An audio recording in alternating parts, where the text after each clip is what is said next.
We as Americans, we support freedom and democracy and the rights of all peoples. But as Gaza taught us in 2006, free elections by themselves do not make up a democracy. There are times when people are offered a chance to elect party leaders that offer them only one election to affirm a dictatorship. We can also learn from the year 1938 that the dangers of ignoring developments abroad are huge. Now, in the wake of the Arab Spring, we turn away from that region at our own peril. Now, on November 28th, the first stage of the Egyptian elections began, which will inaugurate a new electoral system forming a bicameral legislature. This first stage determines about 30% of 498 seats for the government's lower chamber called the People's Assembly. Before Egyptians arrived at the polls, protesters filled Tahrir Square in Cairo, and as a result, over 40 Egyptians were killed. Many are objecting to the military's interference in the electoral process and the decision to force elections well before secular parties had a time to build their capacities. According to public polling and sources on the ground, this will likely hand an electoral victory to the Muslim Brotherhood and more radical Islamic elements within Egyptian society. Although elections will last until March of 2012, the prediction of a Muslim Brotherhood victory is already becoming a reality. Early data shows an alarming trend of Islamicist domination of the Egyptian parliament. On December 5th, the High Electoral Commission announced that leaders of the Freedom and Justice Party, that's the political arm of the Muslim Brotherhood, had received a plurality of 36% of the vote, while the secular Egyptian bloc had gained less than 12%. When we include the runoff elections, which took place last week, it appears that the Muslim Brotherhood has won 73 out of 150 seats, or 49% of the currently contested outcomes.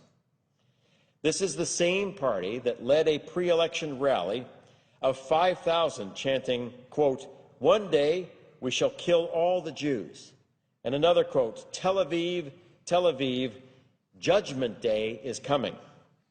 While many expected the Brotherhood to do well, there were other surprises. Salafist parties made up of anti-Western hardliners who follow a particularly radical version of Islam are also faring particularly well. Surpassing predictions, they received 24% of the vote in the first round. Importantly, these elections also included so-called liberal districts of Cairo and the Mediterranean port city of Alexandria. The weakness of liberal parties, namely their inability to reach out to voters effectively with a serious agenda, is now fully exposed. Islamicists are taking full advantage of deeply rooted networks that extend from the mosques into Egypt's poor districts, and their grip in the traditionally conservative areas of Alexandria proved particularly tight.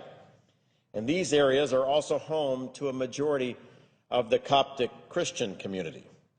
It's clear that if Islamist parties and candidates continue their currently won gains in other elections, they will capture 60% of the national vote in Egypt. This will situate the new Egyptian parliament around deep ideological differences between Salafis and the Muslim Brotherhood and liberal groups, making the Brotherhood the power brokers between Egyptian left and right. Now, what does this all mean? By January, the United States could face an Egypt defined by a hatred of Israel and many of the freedoms we hold dear: a freedom of expression, of women's rights, the right to practice any religion.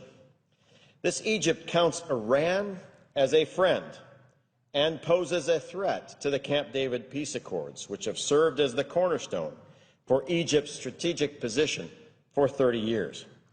Do we expect that an Islamist-led Egypt will prevent weapons from arriving in the hands of Hamas? Will an Islamist-led Egypt help preserve a free South Sudan? Will an Islamist-led Egypt act to protect Coptic Christians, who make up about 10% of Egypt?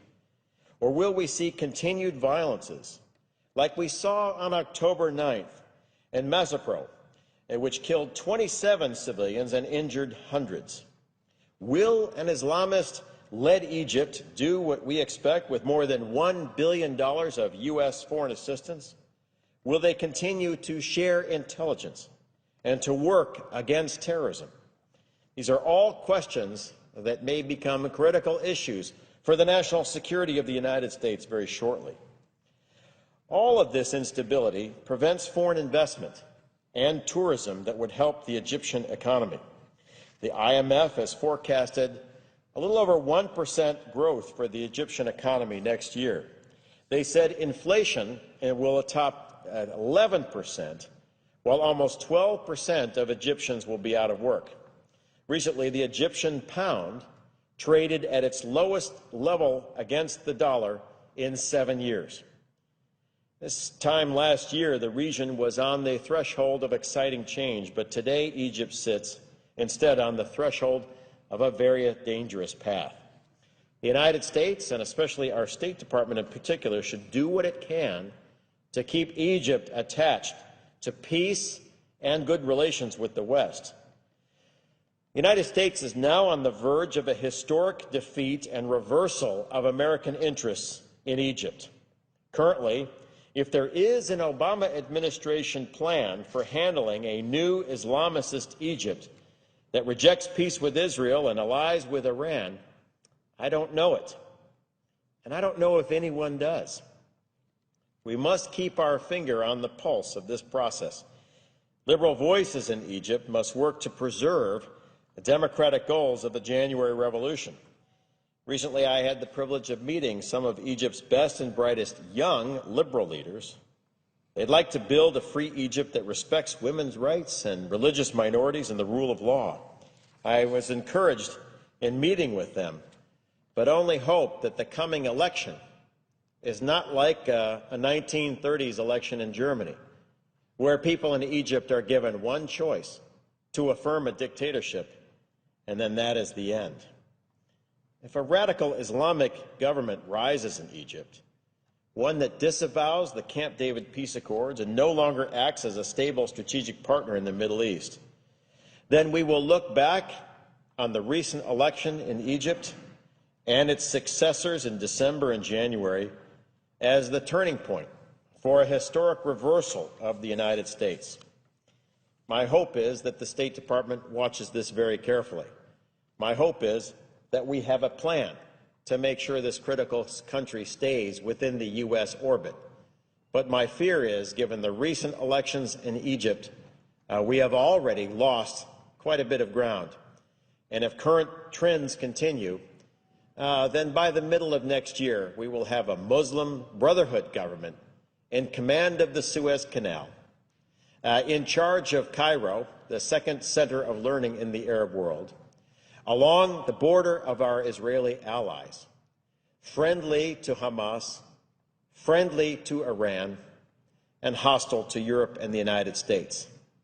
And my hope is, over the holidays, we work very hard and diligently with our allies, and especially liberal forces in Egypt, to make sure that that reversal doesn't happen. And with that, Mr. President, I yield back.